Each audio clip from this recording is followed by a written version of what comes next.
Think I'd take money I didn't earn? Layla's voice trembled, yet resolute, as she handed back the change to the stranger. In the Bronx, no one did that. But Layla wasn't like the rest.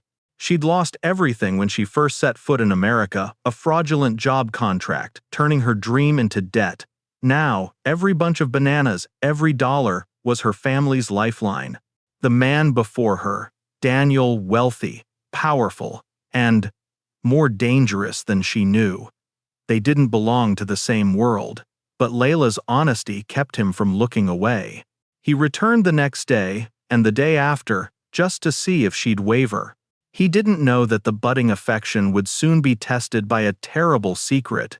He was the heir to the corporation that had destroyed her community. New York's sun beat down on the Bronx harshly, reflecting blinding light off the glass towers and the peeling paint on brick walls. On the corner of 170th Street, a battered silver food truck stood quietly amid the roar of traffic, the heat rising from the asphalt making the scene shimmer.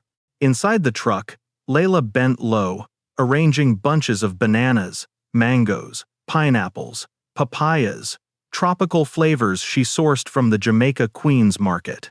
Sweat trickled down her forehead, but her eyes shone bright, proud. She wouldn't let life bow her head. Layla once had a different dream.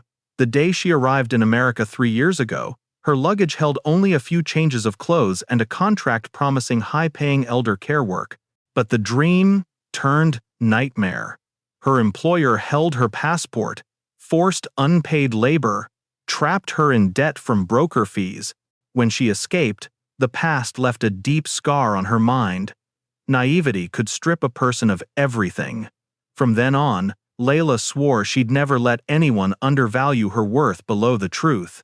Now, this food truck was her whole world. It wasn't just where she sold fruit, it was proof of her independence.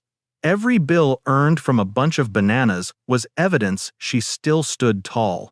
She didn't beg, didn't borrow, didn't bow. She just worked. She carved her own path. The Bronx was noisy and harsh, but it also brought colors of hope.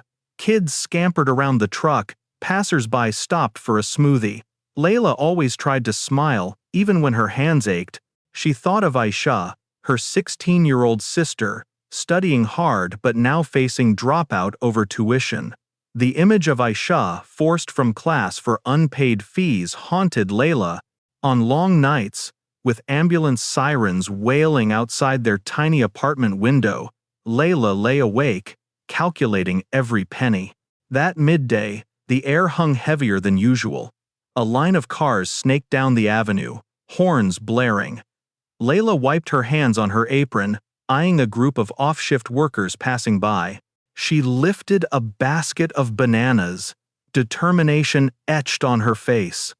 Deep down, Layla believed that if she kept standing firm, if she held to her honesty, opportunity would come someday. And then, opportunity arrived, not in the form she imagined. A sleek black Mercedes turned the corner, its headlights glinting off Layla's weathered silver truck. The purring engine seemed out of place amid the Bronx din. The door opened. A tall man in a tailored suit, polished leather shoes gleaming, stepped out. He looked like he'd just emerged from a Manhattan office tower, lost in a neighborhood where sidewalk cracks told decades of poverty tales. Eyes nearby flicked toward him for a moment. Layla felt her heart pound. The man approached her truck, his face calm but eyes sharp, as if accustomed to commanding rather than asking. He stood before her, hands in pockets, leaving a strange silence amid the street noise. She tried to stay composed, asking what he needed. He selected a bag of bananas, placed a 20 on the counter. The price was 12. Layla counted the change and handed it back immediately. The man shook his head, voice low and firm. "Keep it." In that instant, the past rushed back like a slash. Layla remembered days of being made invisible, when others tossed her bills like charity. Pride surged, her hands trembled, but her gaze held steady. "I don't take money I didn't earn." Around her, a few onlookers glanced slyly, surprised. In the Bronx, few turned down cash, even loose change. But for Layla, those dollars meant something else, a clear line between pride and pity. The man raised an eyebrow slightly, as if disbelieving his ears. A long second of silence, then the corner of his mouth twitched a strange smile, as if she'd become the puzzle in an equation he wanted to solve. He left, but his gaze lingered on Layla's face. In that brief moment, the Bronx seemed quieter than usual, as if everything knew a thread had just tied two unrelated worlds. As the Mercedes vanished, Layla drew a deep breath. She didn't know why her heart still raced. Maybe fear, maybe a portent, but certainly, this moment wouldn't fade. The sun slid lower, casting pink hues on the weathered buildings. Layla sold off her last baskets of fruit, hands deft like a machine. But inside, a question echoed. Who was that man? And why, with just some change, had her life tilted so? And before we continue the main story, don't forget to subscribe to the channel and like the video, okay? And don't forget to comment below letting us know where you're watching from. We love hearing that. Mornings in the Bronx always began with blaring horns, vendors' calls echoing from the street's end, and the sharp scent of freshly roasted coffee from a corner shop. Layla opened her food truck's door, morning chill flooding the stuffy air left from yesterday. She wiped the counter clean, stacking golden bananas, green pineapples, ripe mangoes, all a vibrant tropical patch amid the city's gray gloom. Last night, the Mercedes image haunted her. Not its luxury, nor the inscrutable-eyed man who stepped out, but the moment she refused the change. A small gesture, heavy with memories of pride and survival. Layla knew many would call her foolish for returning it, that a few dollars could pay the electric bill or buy more food. But for her, every extra cent wasn't a reward. It was the shadow of pity, and she wouldn't accept it. By 9 o'clock, the crowd thickened.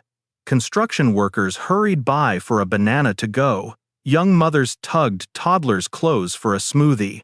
Layla smiled, chatted briefly, her smile weary but warm. That sincerity brought customers back, even if her truck wasn't always cheaper than nearby convenience stores. Then, like an omen, the familiar engine purred. Layla looked up, heart tightening. The black Mercedes eased to park right before her truck. The door opened. Yesterday's man stepped out, posture straight, white shirt crisp, without a speck of city dust. He approached, eyes on her like testing a hypothesis. The air stilled. Layla sensed curious glances from nearby customers, whispers hushed. The man picked another bag of bananas, set it on the counter. Layla weighed it silently, quoted $12, same as before. He pulled a 20, placed it down, gaze fixed on her face. Layla exhaled softly, knowing the test repeated. She counted $8 change, offered it back. He frowned slightly, then said, voice even and low, "Keep it." Layla's body tensed. It felt like a replay, but no surprise this time. She extended the money toward him, eyes resolute, words slow.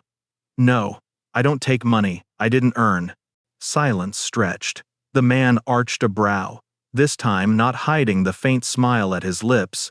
She read it in his eyes, challenge, curiosity, and a spark like respect. He took the change, nodded faintly, turned away, confident as if all unfolded per plan.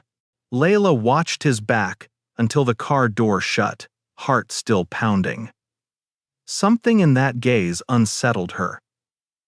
Unlike rich patrons who'd treated her as invisible, he neither scorned nor pitied. He observed, as if reading every layer beneath her proud shell. In the days that followed, something strange happened. The Mercedes appeared more often. At first, Layla thought coincidence, but soon, each morning brought that familiar figure. Always the same. He chose fruit, tendered 20, awaited her response. Each time, Layla returned exact change, and each time he accepted silently, leaving ripples in his wake. Layla didn't understand his intent. In a city where everyone chased life frantically, no one had patience for pointless experiments. But he did. That persistence irked and intrigued her. Why would a man like that care about an anonymous fruit seller? Nights home, with Aisha hunched over homework, under dim yellow light, Layla recalled that gaze. She told herself not to care, that he was just a bored man seeking amusement. But deep down, a hidden part stirred. For amid the Bronx chaos, for the first time, someone noticed the principle she guarded, like breath. Honesty was the one asset no one could steal. One late afternoon, rain poured, streets awash in neon reflections on puddles. Layla had nearly sold out, just a few last banana bunches. The Mercedes stopped again. He stepped out, this time without the 20 ready. He stood a moment, watching her pack up, eyes saying more. Layla didn't ask, didn't speak. Her heart raced, hands steadying to routine wiping counter, securing truck doors. When she looked up, he still watched. A strange, quiet moment, as if rain and horns receded far. Finally, he chose a bunch of bananas, paid exact, no excess. Then nodded, a fleeting smile, and turned away. Layla watched, confused.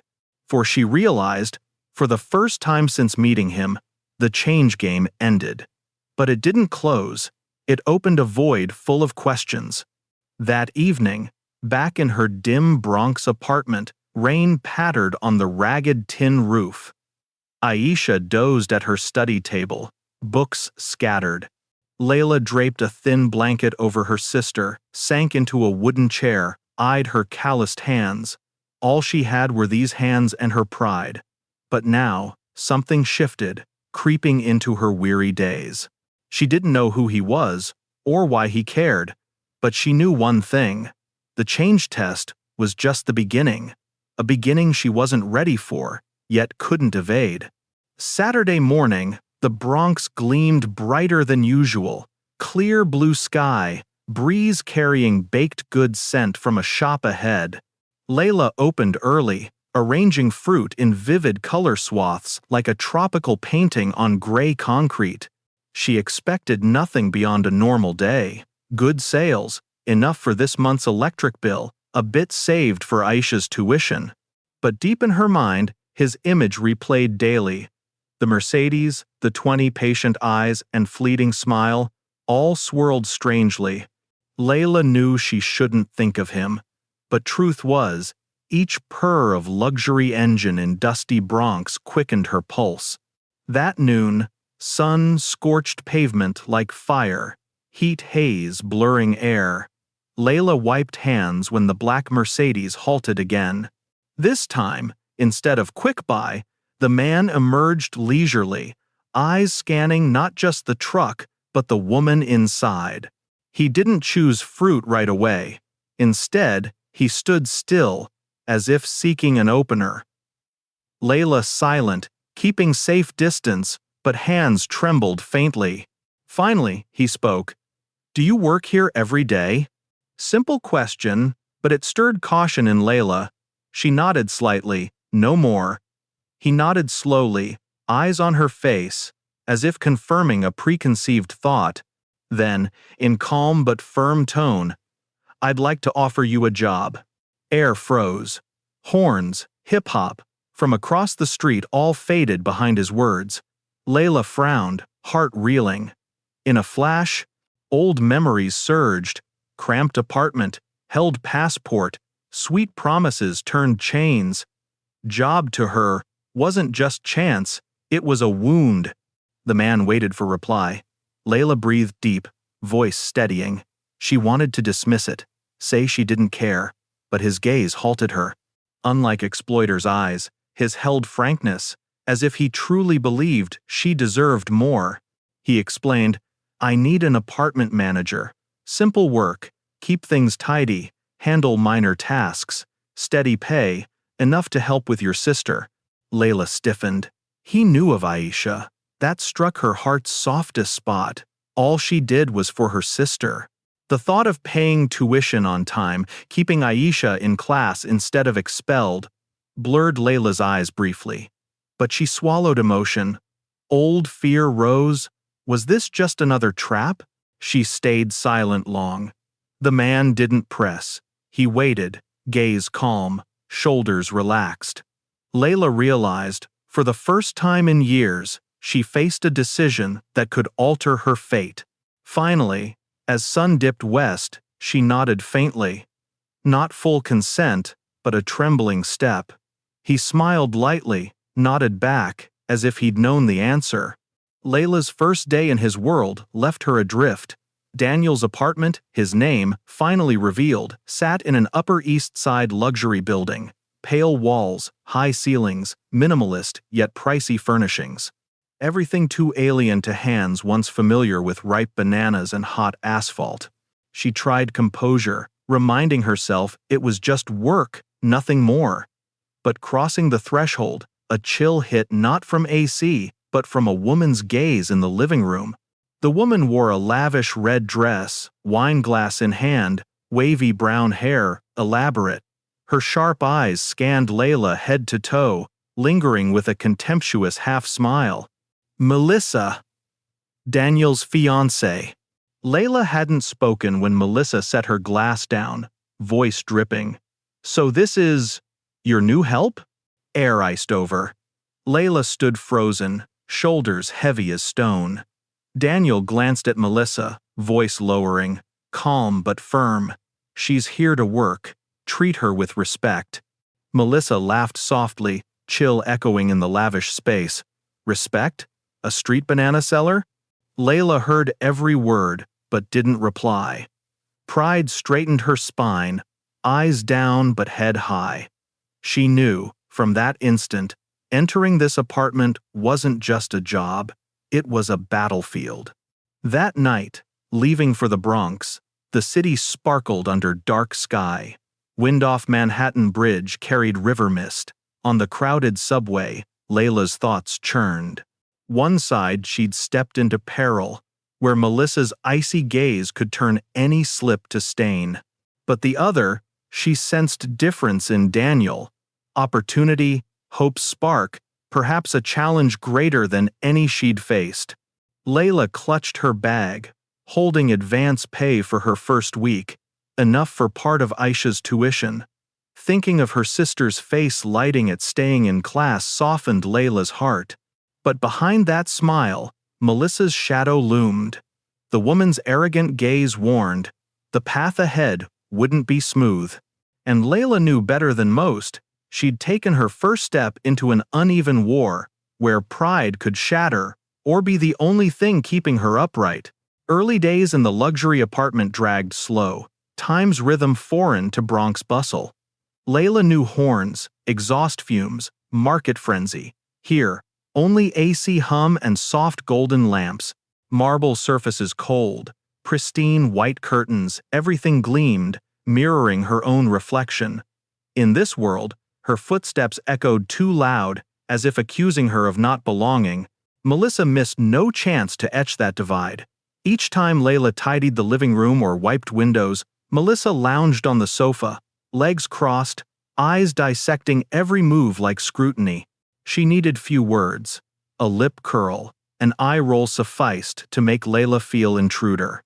One afternoon, cleaning the vast kitchen, Melissa entered, crimson juice glass in hand. Window light made her dress shimmer like congealed blood. Layla bent to wipe counter, avoiding eyes, but Melissa neared. Without warning, she tilted her wrist. Juice spilled across the surface, spreading red like a wound. "Oh dear," Melissa said, voice light as air, but words like glass shards. "Seems someone just dirtied my kitchen. Clean it up. Quickly." Layla gripped her rag tight. Sour-sweet juice scent filled the room. She wanted to react, defend her dignity. But old memories flooded, humiliations swallowed for survival. She knelt, wiped the red streak, motions deliberate, steady, hiding hand tremors. Melissa loomed behind, waiting. Layla felt that gaze through her back, anticipating outburst, rebellion for excuse to oust her, but Layla denied it. She cleaned spotless, rose, folded rag, gaze serene, though heart weighed stone. Melissa smirked, disappointed. Good, she uttered one word, turned, heels hammering floor like tiny hammers echoing. Layla stood long, rag clutched, breath ragged. In that moment, she felt her position's fragility. This wasn't just work, it was an arena where each step could snare. That night, Layla hauled laundry to the basement, gray concrete walls cold, dryers humming, detergent scent evoking Bronx reality, truer, though harsh. She set basket down, sank to metal chair, shoulders sagging. As she bent to sort, a warm voice behind. "Let me help." Layla, startled, turned. A young man, tall and broad, kind eyes unlike Daniel's usual cool. He smiled, approached, easily lifted basket from her hands. "No need." Layla shook head, voice hasty. "I can manage." He smiled still, set basket on washer. "Call me Ethan, Daniel's best friend. And please, no sir, I hate that." Layla quiet, eyes probing. This man, unlike Melissa, unlike distant rich patrons she'd glimpsed. No scorn, no pity in his gaze. Just genuine care. As they loaded machine together, Ethan murmured, "I've seen how Melissa treats you. Don't let it discourage you. She has a habit of masking insecurity with cruelty." Layla looked up, surprised. "Insecurity?" Ethan nodded, eyes distant. "She sees in you what she'll never have. Strength. You don't need fancy dresses or status to draw notice. Just the way you stand tall, eyes unyielding. That scares her." Those words echoed in, truncated for brevity in thinking, but continue full translation in response. Machine. Eyes averted, no trace left, but fury. "I don't need proof," Melissa screamed. "Just look at her. You think someone like that can live in your apartment without sticky fingers?" The room sank into tense silence. Daniel met Melissa's eyes, gaze piercing her layers of deceit. "What I think," he said slowly, "is you're just finding excuses to humiliate her, and I won't allow it." Melissa gaped, incredulous. You're taking her side?" "No," Daniel replied, eyes firm. "I'm taking the side of truth." That moment sliced the fragile bond between them like a knife. Melissa recoiled, face twisting in rage, eyes blazing not from a lost dress, but lost power in this home. "You'll regret this," she hissed, voice quivering hate. "Firing me for a lowly wretch? You'll pay." Daniel crossed arms, gaze unwavering. "If you want to leave, go. If you stay, remember, I won't tolerate deceit another time." Melissa spun, heels pounding floor like hammer blows. The bedroom door slammed, leaving heavy echo. Layla stood still, hand to stinging cheek, eyes misting but unbroken. Daniel turned to her, gaze softening. For a flash, he seemed to want words, but sighed, stepped closer.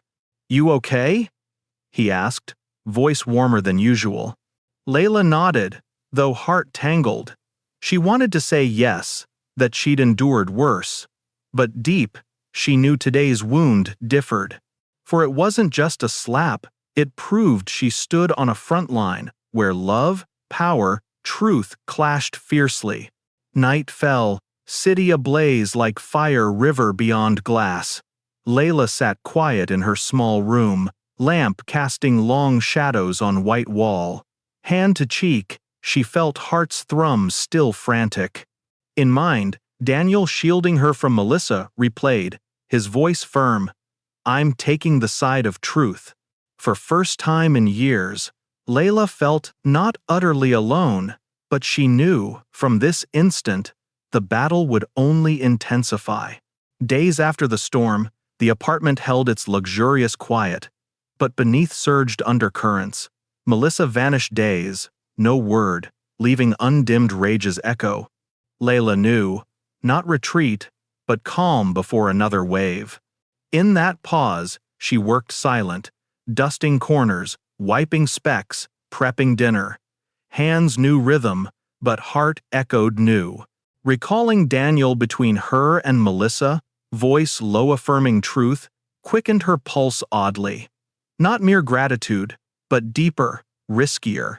Ethan noticed, in glances at Layla in kitchen or hall, unlike Daniel calm, enigmatic Ethan showed emotion plain, his smile warm, eyes true concern, gestures lingering too long, too deep. One evening, hauling laundry to back garden for drying, Ethan appeared. Summer moon silvered treetops, rare gentle frame amid steel city. Ethan stood, hands pocketed, face kind but grave. Layla faltered, set basket down, eyes seeking shelter, but Ethan neared, stopped before her. That instant, no sound but insects' hum and slow breaths. He met her eyes, voice low, fearing silence's break. "I need to say this, before too late. I have feelings for you." Air congealed. Layla felt ground vanish briefly. His words hung heavy, sudden. Ethan pressed, eyes fixed. "I know, you might not see me that way, but I can't hold it longer. I respect you, I admire your strength, and I want, at least once, you to know the truth." Layla swallowed, throat tight, heart weighed. Ethan good, hand extended amid Melissa's scorn, calling her dignity strength. But deep, she knew her heart leaned elsewhere to Daniel, whose silence alone stirred her. She couldn't deceive, couldn't accept to soothe a kind man. Layla breathed deep, eyes wet in moonlight. You're a good man. I owe you thanks for treating me human, when few do. But I can't return what you hope. My heart." She paused, choked. "It's no longer mine." Ethan closed eyes, shoulders slumping. Moments silence enveloped, wind halting.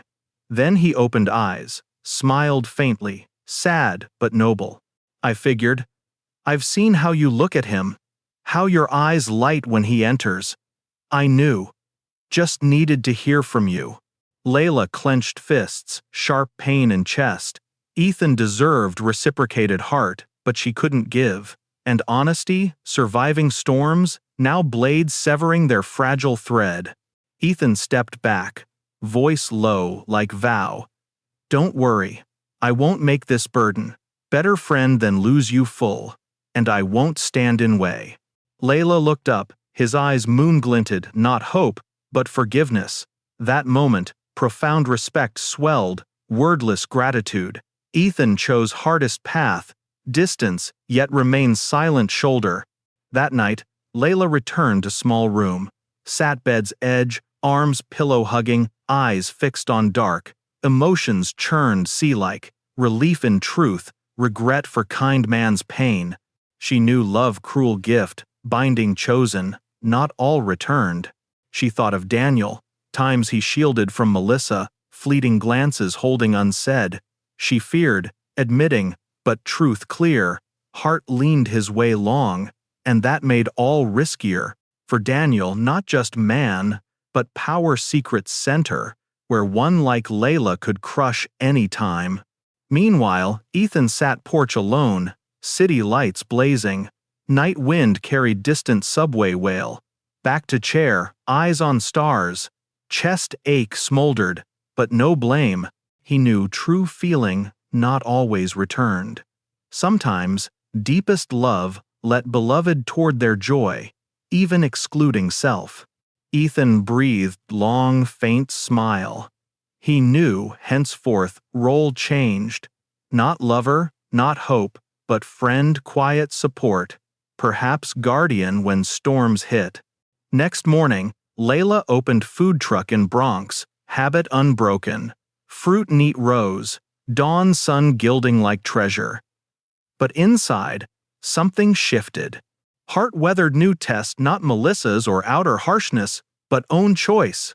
In vast city, Layla realized, sometimes, honesty not just refusing change or dignity at work, Honesty facing own heart, though hurting others, confronting terrifying fragility. Layla stayed honest with Ethan, but unaware, harder awaited. For Daniel, heart's pull, hid terrible truth could shatter all. All right, dear audience, if you're watching and finding this story intriguing, comment number 1, or I'm still here to keep listening, okay? Manhattan's morning that day, like grand stage aglow. Press spread latest news, LED screens on skyscrapers flashing one name, Daniel Johnson. His face enlarged on headlines, bold type like hammer strikes. Johnson Supermarkets, heir officially revealed. News spread wildfire fast. In hours, streets from Manhattan to Bronx knew, that name tied to vast empire. Nationwide chain, famed for profits, infamous for bankrupting small vendors, tiny food trucks. Layla stood by her truck hearing from regular customer. First, she laughed thinly, thinking joke. But phone screen glowed with suited Daniel. Calm smile under headline, heart clenched. No doubt. Man at her truck, overpaying to test, inviting to his home, not mere businessman, but head of force, ruining her family's clinging community. That instant, pieces crashed. Why he never surprised by her firm replies? Why persistent returns, observing? Why easy too good job offer? All, Layla grasped, no coincidence, a game. And she, unwitting pawn on board. Pain surged, choking throat. Betrayed not just by man, but soul trust kindled after years' suspicion fear. That afternoon, Layla returned apartment. Door opened, familiar space turned alien. Daniel sat living room, laptop open to emails, his own news. He looked up, eyes weary but composed. Layla threshold stood, silent. No explanation needed. Truth, plain. Face pale, eyes fogged mist. Daniel rose, approached, but Layla retreated. That step gulf unbridgeable. In silence, eyes met.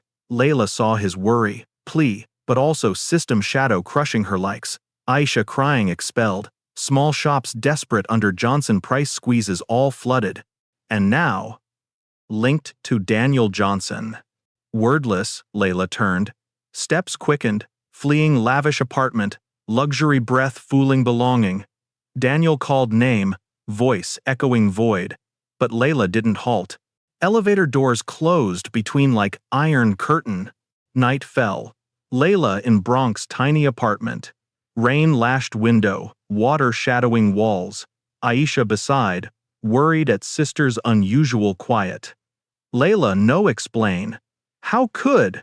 That trusted man allowed heart entry, symbol of power nearly stripping all. She clenched fists, nails digging palms. Chest pain not familiar poverties, betrayal's pain. Across city, Daniel alone in private office. Screen light face illuminating. News scrolled, reporters swarmed, world knew him. But unsettling not media glare, but Layla's departure image. Eyes deep disappointed beyond rebuke. Forehead to hand, her words echoed. I don't take money I didn't earn. That honesty drew him, stepped him forward. Now, he wondered, hidden truth enough, destroy all between formed? Next day, Bronx buzzed news. Food truck owners chattered, some heads shaking, some raging. Johnson Supermarket's name tied their pain-revoked permits, squeezed contracts. Customers sucked to giants, leaving small trucks gasping. Layla wove crowd, hearing each word like heart daggers. No longer outsider. She'd let Johnson into life. That night, long days return. Layla rooftop stand half-built where family lived. City sprawled, millions lights twinkling artificial galaxy. Felt tiny, lost, star dimming in light sea. Chest war raged. Undeniable feeling for Daniel versus betrayal etch when identity hid. Between trust, thirst, fear, again victim in others' power play. Layla eyes closed, Night wind, hair tossing. Tear fell, mingling drizzle. New path ahead, couldn't same. New York blazed, sleepless. But for Daniel, city lights deepened, heart void. Nights on, office sunk in contracts, board warnings, sensational press, all expected throne step, air symbol of Johnson supermarkets. But none asked, "What do you truly want?" Answer. Realized, long, clear. Wanted, Layla. Unshakable honesty in eyes. Proud heart, trembling, returning loose change. But wanting Layla meant facing all. Family, power, media, past name carved in her community memory. One evening, Daniel left papers. Exited Corp HQ skyscraper. Wall Street wind cold. Carrying clock chimes. Breathed deep. Decision made. Bronx weekend afternoon busier usual. Food trucks lined street, music, food smells, kids' laughter blending vivid painting. Layla behind counter, arranging golden bunches, mind heavy. Since truth bare, avoided Daniel, though heart reminded shared moments. Familiar engine purred, crowd parted, yielding black Mercedes. Layla froze. Door opened. Daniel emerged, not distant suit, but simple shirt, face fatigue-lined, eyes resolute. Straight to truck, halted before Layla, neighborhood stilled. Other vendors, regulars, all eyes them. Daniel breathed deep, voice resounding. Layla, I'm not here to justify, here to choose. He turned, gaze encompassing vendors, truck owners. Johnson name caused much suffering, I don't deny. But I won't live family shadow longer. Today, I renounce corporation. Use assets for community fund. Keep food trucks from vanishing under giant supermarkets' weight. Declaration thunder-like. Crowd murmured. Some clapped, some doubted. Layla stunned, eyes wide, pulse chaotic. Didn't know trust, but Daniel's eyes' resolve held her. Daniel voice lowered, moment just them. Stepped near, pocketed small box. Then, bustling Bronx Street, amid vendors and community eyes, knelt. Layla hand-mouth covered. Time halted. Layla, Daniel voice warm, emotion trembling. From moment you returned change, new life change. You taught honesty, dignity, worth more any fortune. Don't want day pass without you beside. Will you marry me? Space hushed. Aisha behind truck sobbed joy. Mother clutched chest, tears spilling. Neighborhood erupted cheers, hands clapping thunderous. Layla trembled, tears cheek trailing. Heart screamed, barriers gone. Nodded, whispered sobs. Yes, Daniel. Yes. Daniel smiled, eyes teary. Slid ring her finger, rose, pulled into arms. Their kiss, noisy Bronx, absolute quiet moment. Around, cheers hymned hope. Wedding months later. Simple hall flower-filled golden lights. Not Manhattan elite, but Bronx vendors, friends, banana-buying customers. Sat together, laughed, cried, witnessing tale few believed. Love, bridging class, power, heavy past. Layla aisle walked simple, elegant white dress. Smile radiant in mother-sister eyes. Daniel waited, gaze admiration trust-filled. Hands joined. Layla knew. Not journey, end, new life start. Vows. Daniel promised no deceit between. Layla vowed steadfast honesty as lived first day. Officiant. Now, kiss bride. Hall exploded cheers. That kiss, not just love-proof, but simple values as victory, honesty, pride, kindness. Wedding night. Layla window sat, distant New York lights sparkling, smiled. Recalled Bronx scorching days, selling bunches survival. Refusals change. Aisha tears, Melissa insults. All puzzle pieces grand painting leading here, this moment. Daniel approached, arms encircling from behind. We've started over, whispered. Layla hand his eyes night gleaming. No, softly. We haven't started over. We've started new, and this time, nothing can take it. Out there, city noisy, harsh still. But Arms's circle, Layla knew, found most important. Their story from Bronx Sunbunch to Sparkling Ring, just beginning. From dusty Bronx corner to golden-lit wedding, Layla Daniel journey not just romance. Proof, honesty, dignity, kindness. Any circumstance power shakes seemingly invincible world. Layla entered with banana basket, enduring heart, sister promise. Daniel, family pressure mid, learned release glory for true important. Found each other, not wealth poverty, but shared pride, truth. But, can all love stories weather storms? Will Johnson past shadows return test Layla Daniel again? And Ethan's silent stepping man find his banana cellar? Questions time alone answers. But certain, every dream values, every honest heart deserves love. If Layla inspired strength stand trials, comment below. Believe love bridges class gaps? Share video friends. Like support. Subscribe channel bell on miss no next inspiring love tales. Thanks, accompanying end. And remember, sometimes, just honest self, world opens. On that day, Amina Carter only thought she would receive an ordinary prayer from the pastor whom all of Harlem revered. Sunlight filtered through the stained glass window, casting a golden glow over the room, the sound of the organ echoing in the distance, everything warm and serene, until that hand rested on her shoulder. Each whispered word, each deliberate gesture made the young girl's heart race, not out of faith, but from an instinctive fear. She didn't know that, in just a few minutes, her safe world would collapse forever. If you leave now, you will miss the truth that everyone needs to hear. Harlem in late December carried a strange beauty. The crisp winter air wove through the streets. Neon lights from jazz clubs cast their glow on the rain-slicked pavement, and the sound of taxi horns echoed from Lenox Avenue. Amidst all this vibrant rhythm of life, New Dawn Sanctuary stood resolute like a beacon of peace, its high dome touched by light, its ancient wooden doors opening to a world of sermons and unwavering faith. Amina Carter, a slender 15-year-old girl, had grown up in the embrace of this community. Her Sundays were always filled with the sound of the choir, the colorful wide-brimmed hats of the older women, and the scent of sweet pastries from Miss May's diner on the corner.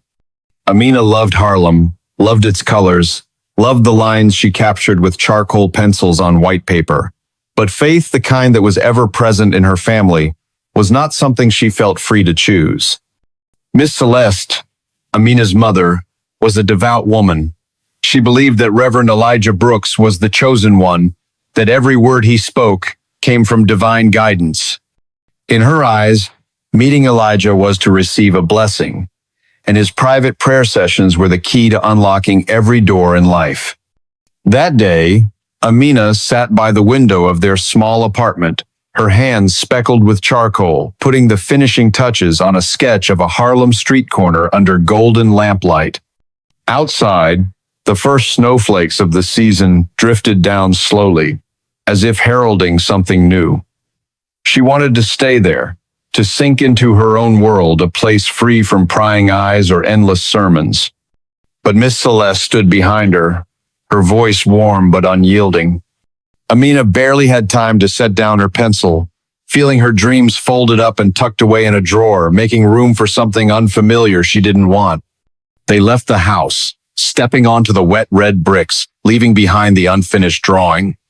New Dawn Sanctuary welcomed them with the scent of cedarwood and the faint hum of the organ. Light from the stained glass windows bathed the floor in gold, reflecting off Reverend Elijah's polished shoes as he entered the private prayer room. This was not the main hall of the church, but a secluded chamber, adorned with thick red carpet and a single wooden chair at its center. Amina sat there, her hands clasped tightly, feeling the rapid thump of her heartbeat in her chest. Reverend Elijah approached, his black suit fitting perfectly over his broad shoulders, a hint of expensive cologne lingering in the air. He smiled the smile that hundreds trusted as warm and placed his hand on her shoulder. At first, his voice was steady, clear, like any prayer she had heard before. But within minutes, its rhythm slowed, deepened, turning into strange whispers. The words grew vague, drifting far from their sacred meaning. Amina felt her back stiffen as those fingers moved slowly, as if searching for something entirely unrelated to faith. The air in the room grew thick. The organ's notes from outside seemed distant, replaced by the pounding of her heart in her ears. Fear crept in, sharp and needle-like, piercing through each breath. She wanted to stand, to leave, but her feet felt anchored to the red carpet. Outside, the community still believed that miracles were being bestowed in this room. But for Amina, each passing second made her realize this was not a prayer session. It was the beginning of something dark, far beyond her youthful imagination. A question echoed in her mind, and perhaps in the mind of anyone hearing this story. If it were you, what would you do when you realized the person you trusted most was the one who made you tremble with fear? The darkness in Reverend Elijah's prayer room did not envelop only Amina. It had and still was spreading like an oil stain, touching the lives of other women in the community. Tasha Green was one of them. She had just emerged from a broken marriage, carrying a heart full of cracks and a faith that wavered. People said that only Reverend Elijah could erase the darkness clinging to her.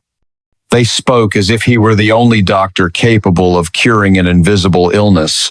Tasha listened, for in her weakest moments, no one else extended a hand. Elijah's prayer session took place in the familiar room where light filtered weakly through the curtains. When she stepped out, her eyes glistened as if she had just walked through a storm, but her lips remained sealed, holding back every word. That silence spoke louder than any words could. Monique Davis, the golden voice of the choir, had once been the soul of every Sunday service. She carried a dream of one day standing on the Apollo Theater stage, singing for the world to hear.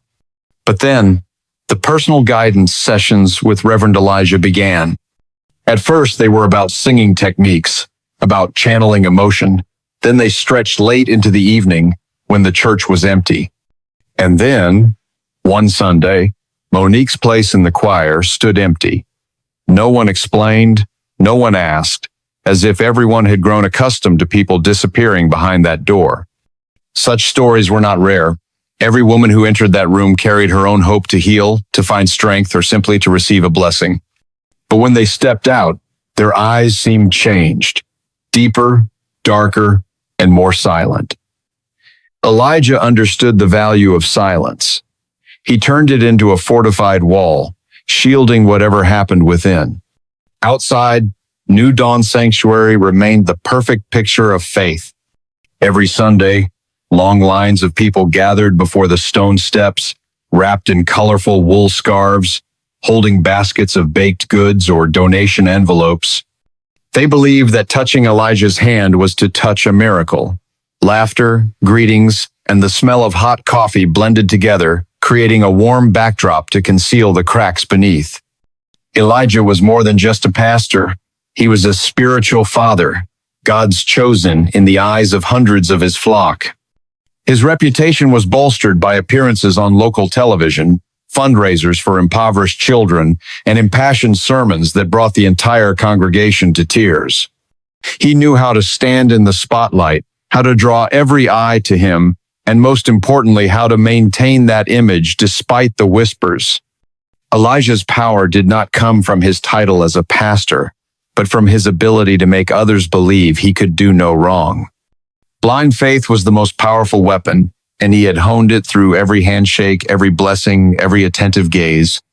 Everyone felt special when he called their name, but that sense of being special was, at times, the very trap. The stories of Tasha, Monique, and Amina still floated like hidden fragments of memory. They never had the chance to meet, but if pieced together, they would paint a picture no one wanted to believe was real. Elijah still stood at the pulpit each week, his voice resonating through the stained glass windows while the truth was drowned out by the choir's hymns. Somewhere, another woman was likely preparing to enter that room, carrying hope and leaving with a secret. The question remains, how many more will have to stay silent before this wall of power collapses? To continue the story, let me know where you're watching from. I'd love to see viewers from all over come together here. Or just comment the number 1 if you're intrigued and want to hear more of the story. Please subscribe to the channel and leave a comment letting us know where you're watching this video from. Marcus Johnson was not the kind of person to easily overlook anything unusual. He had spent years traveling across African cities and the American South, photographing and writing stories about community life tales, both beautiful and shadowed with hidden corners. Returning to Harlem, he was drawn to New Dawn Sanctuary because of its reputation for vitality and unity. But within just a few months of attending, he noticed that behind the red brick walls and the vibrant hymns, there were dissonant notes ringing out. The first image that stirred unease in Marcus was Amina's eyes. It was a Sunday morning when everyone left the church with smiles, hugs, and blessings. But the young girl stepped out with her shoulders hunched, her eyes wide yet as if staring through everything. She was no longer the girl who used to sit in the back row, engrossed in sketching Harlem's street corners in the notebook she always carried. Marcus noted that look, the kind of look he had seen in witnesses to stories no one dared to tell. Then rumors began to spread that Amina was unwell. She stopped attending school and disappeared from church. Friends said she spoke less. Her drawings were left unfinished, their colors fading. Marcus recalled the articles he had written about religious scandals. There were always small signs ignored, moments that, if noticed, could have changed everything. A chill ran down his spine as he realized he was standing before a familiar script. That afternoon, Harlem was cloaked in mist, the streetlights casting a feeble yellow glow onto the wet pavement. Marcus was preparing to leave the church when the door to the pastor's office opened. Naomi Brooks stepped out first. The young woman wore a beige wool coat and a gray scarf, her curly hair falling in disarray over her shoulders. Her face was tense, as if she were holding back something that wasn't allowed to escape. Marcus paused. Naomi's eyes briefly met his, and for a second, he saw raw fear. It was the same look Amina had given weeks earlier. He took a step forward, intending to say something, but Naomi quickly shook her head, as if warning him not to ask. Her lips moved faintly. You wouldn't understand. And then she hurried off, her small figure vanishing around the street corner. Marcus stood still, his mind flooded with questions. Naomi wasn't related to Reverend Elijah, despite sharing his surname, but something had clearly happened between them. He glanced back at the now closed office door, its glass pane reflecting his own image as if questioning him. In the days that followed, Marcus began to observe more closely. He noticed that certain women, both young and old, entered the pastor's office with anticipation and left with a heavy silence. Some avoided others' gazes, while others forced smiles, as if reassuring themselves that everything was fine. But Marcus had been a journalist too long to believe in coincidences. He also noticed something else. Anyone summoned to that office was regarded by the community with envy. Being chosen by the pastor was a privilege, a sign that you were significant, noticed by God. That belief, whether by accident or design, had become a suit of armor protecting Reverend Elijah from any suspicion. On another afternoon, Marcus sat in the cafe across from the church, looking through its large window. From there, he could clearly see the side door leading to the pastor's office. He saw Tasha Green step out, her head slightly bowed, clutching her purse tightly. The winter light stretched her shadow across the pavement, distorted and silent. Marcus snapped a photo, his journalistic instincts urging him to preserve evidence, even if he didn't yet know what he would do with it. The more he observed, the more the small pieces began to fit together. Amina, Naomi, Tasha, and perhaps others. They all bore the same sign, a subtle but unmistakable change, visible to those who bothered to look. Marcus knew he was standing on a fragile line between curiosity and danger. He had seen those who dared speak the truth be shunned by their communities, branded as destroyers of faith. But he also knew that silence meant becoming complicit. As night fell over Harlem, the distant sound of jazz drifted from a nearby street corner. Marcus sat alone, holding a cup of cold coffee. He thought of Amina's eyes, Naomi's whisper, and Tasha's hurried silhouette. Naomi had often wondered if she had the courage to speak out. But each time the thought flickered, Reverend Elijah's voice echoed in her mind, low and steady, like a repeated prayer. God will withdraw his blessings if you betray me. Everything good you have will vanish. That threat clung to her like cold mist, seeping even into her dreams. The small apartment on the third floor where Naomi's family lived was once filled with laughter every evening, but since her return from the private prayer session, the atmosphere had shifted. She tried dropping hints to her mother, but received only a stern look. Don't let the devil tempt you. Reverend Elijah is God's chosen. That resolute, absolute response was like a door slamming shut, trapping Naomi in silence.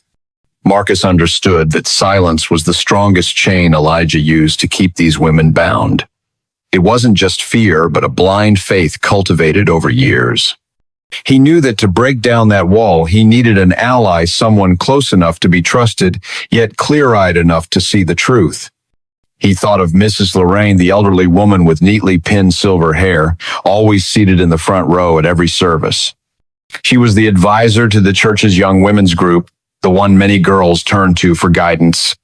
But because of her position, Marcus knew he had to tread carefully. If she was fully devoted to Elijah, his efforts would end before they even began. Their meeting took place on a lightly rainy afternoon at a small tea shop a few streets from the church. At first, Mrs. Lorraine's gaze was cold, as if she were listening to a far-fetched tale. Marcus didn't rush. He spoke slowly, detailing each observation: Amina's panicked eyes, Monique's disappearance, and Naomi's demeanor after leaving the pastor's office. When Marcus mentioned Tasha Green, Mrs. Lorraine stopped stirring her tea. A flicker of doubt crossed her eyes, then settled into contemplation. Clearly, something in his story had stirred memories she had witnessed but hadn't dared name. Marcus didn't press. He let the silence linger, allowing what Mrs. Lorraine heard to sink in like rain soaking into the earth. Finally, she gave a slight nod, a small gesture, but enough for him to know he had found someone willing to listen. In the days that followed, Marcus and Mrs. Lorraine began observing together. They positioned themselves near the pastor's office door, noting everyone who came and went. Mrs. Lorraine, with her respected standing, could ask questions without raising suspicion. But all they received were forced smiles, hollow thank yous, and silences that stretched longer than normal. The more they watched, the clearer Marcus saw that Elijah's power lay not just in holding people's faith, but in turning it into a sweet weapon. He offered public praise, elevating someone as proof of a miracle, then quietly used that privilege to tighten his grip. Anyone who dared object would be labeled as doubting God's chosen, ostracized within the very community they belonged to. One evening, as Marcus was leaving the church, an older man, a longtime congregation member, quietly approached him. He didn't give his name, only a brief warning. Be careful, you're stepping into territory no one wants to touch. Then he walked away, leaving Marcus standing on the cold steps, the sound of rain mixing with the organ music drifting from inside. Marcus understood he was entering dangerous ground, not just for himself, but for anyone who dared stand with him. Yet, Amina's eyes, Naomi's silence, and Mrs. Lorraine's subtle nod had made it impossible for him to turn back. Some secrets, if left untouched, grow into a darkness that swallows an entire community. And Marcus knew the time to break this silence was running out. The rain that afternoon fell slowly, as if Harlem's sky was holding something back. Mrs. Lorraine walked down the long hallway of New Dawn's sanctuary, her soft-soled shoes barely making a sound. The organ's notes from the main hall reached her, faint and distant, but inside the small prayer room at the end of the corridor, another sound echoed stifled sobs, held back with effort. She paused before the slightly ajar door. Through the crack, Naomi sat curled up on the wooden chair, her face buried in her hands. Her shoulders trembled, as if all strength had left her. Without rushing to ask, Mrs. Lorraine stepped inside quietly, gently draping her shawl over the girl's shoulders. The warmth and silence gradually calmed Naomi. And then, like a dam beginning to crack, the words she had suppressed for weeks began to spill out. Naomi spoke of the prayer sessions that had turned sinister, how Reverend Elijah's initially warm voice became vague, suggestive whispers, how his hands strayed to places that had no place in any ritual, and the promises that held value only if paired with absolute obedience. She described the times she wanted to run but remembered his threat that everything good in her life would vanish if she betrayed him. As her story reached its darkest depths, Naomi trembled, her eyes red-rimmed. I tried to forget, but every time I close my eyes, I see him. Mrs. Lorraine listened without interrupting, only gently squeezing the girl's hand. When Naomi fell silent, she knew the moment had come.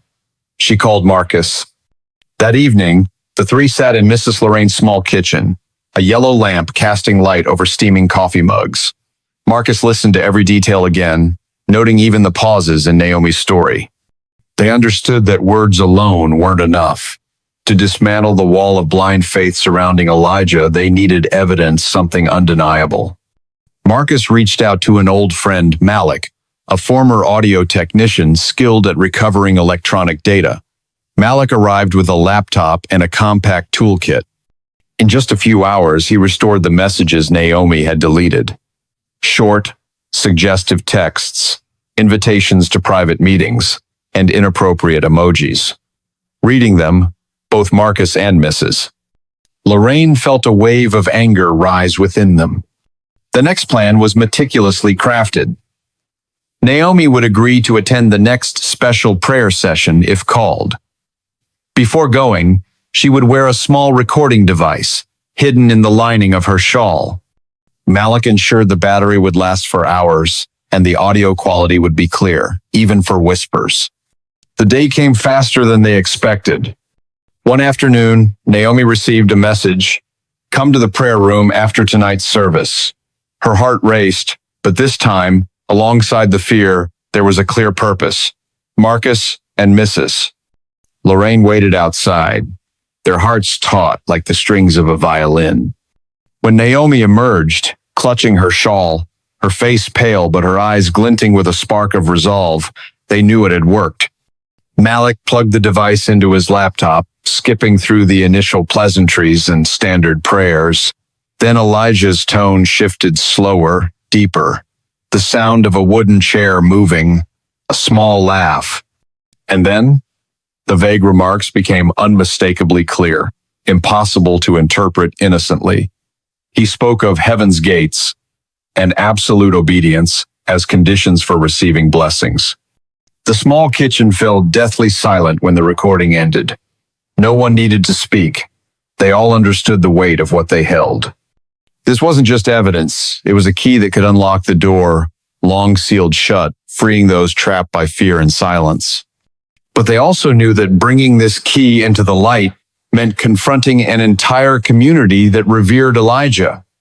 The question was no longer should they do it, but how could they ensure this truth wouldn't be silenced the moment it was spoken? Can you guess what happens next? Take a moment to relax. Comment the number 1 or "I'm still here to keep listening." That Sunday morning, Harlem awoke in the cold light of early winter. Rows of red brick buildings reflected the pale golden sunlight, and the street in front of New Dawn Sanctuary was crowded with cars and hurried footsteps. Inside, the wooden pews were packed. The choir's voices rang out vibrantly, and the scents of cedarwood and perfume mingled in the air. Reverend Elijah stood at the pulpit, his voice warm and confident, preaching about the purity of the soul, with each word delivered like a nail driven into wood. But at the back of the hall, Marcus sat beside Mrs. Lorraine, his eyes fixed on the large double doors, Naomi was there too, her hands clutching her shawl like a protective talisman. Malik waited outside, maintaining contact with the police who had been notified. They all knew that in just a few moments what they had kept secret for weeks would erupt before the entire community. As Elijah prepared to raise his voice for the sermon's climax, the church's heavy double doors swung open. Light flooded in from outside, accompanied by the resolute footsteps of 3 police officers. Every eye turned toward them. They marched straight to the pulpit, their boots ringing sharply against the wooden floor. The lead officer's voice cut through, clear and unwavering. "Reverend Elijah Brooks, you are under arrest for sexual abuse and abuse of religious authority." A wave of silence swept through the church. No more singing, no more whispers. Only the sound of rapid breathing and the click of metal handcuffs locking around Elijah's wrists. He stood motionless for a few seconds, his eyes scanning the room for an ally, but he was met only with faces of confusion and shock. In the left row, Miss Celeste stood abruptly. In her hands was Amina's old sketchbook. Its pages opened, revealing drawings of a figure in a black suit, cold eyes, a hand resting on a young girl's shoulder. The entire congregation fell silent, staring at the images. Miss Celeste began to speak, her voice choked but resolute, about what had happened to her daughter. Sobs broke out from various corners. A few women bowed their heads, tears falling onto their clasped hands. Tasha Green stood silently at the back row, her eyes red. Monique Davis, who had vanished from the choir, had returned that day, quietly nodding as if confirming the story. The police led Elijah down the center aisle, his steps heavy on the wooden floor. The light from the main doors cast onto his back, turning the once imposing figure into a broken shadow. No one reached out to touch him anymore. The hands that once sought his blessings now clenched tightly, holding onto themselves. Outside, on Malcolm X Boulevard, the cold sunlight illuminated the red brick walls of New Dawn Sanctuary. But today, that light didn't just highlight the beauty of the architecture, it pierced through the shadows that had been hidden for so long. People gathered on the steps, talking, exchanging looks of both pain and relief. The stories of Amina, Naomi, Tasha, and Monique spread quickly through Harlem. No longer fragmented whispers, they became a collective voice, ringing out like a warning bell. Silence in the face of injustice only makes it stronger. They understood that when a community stands together, no false power can remain hidden forever. And in the cold wind sweeping through the street, a question lingered in everyone's minds. Was this the end, or merely the beginning of a true reckoning? Harlem closed that day in a quiet afternoon, but a different kind of quiet. No longer did the familiar sermons echo from New Dawn Sanctuary, only the sound of the wind slipping through the cracks of the doors, carrying the lingering echoes of a day when the entire community faced the darkness together. But this story, it isn't quite over. Those red brick walls still stand, and who knows how many secrets remain hidden within them. The wounds borne by Amina, Naomi, Tasha, and Monique will take time to heal. The truth has been laid bare, but the journey to recovery has only just begun. This is not just a story of toppling a predator who abused his power, but a reminder that faith must be paired with awareness, and that silence can sometimes be the key to allowing evil to endure longer. If you're following this story and feel your heart stir somewhere deep inside, remember that every voice matters. Share this story so that someone out there knows they are not alone. And if you've experienced something similar or have your own thoughts and perspectives, I invite you to leave a comment below. This story doesn't belong only to Amina. It might also belong to you or to someone you once knew. And if you want to know what happens when other secrets begin to surface, when the darkness pushes back against the light, let me know in the comments. Because part 2 of this story, it might reveal things Harlem has never dared to speak aloud. Are you ready to step into the next chapter?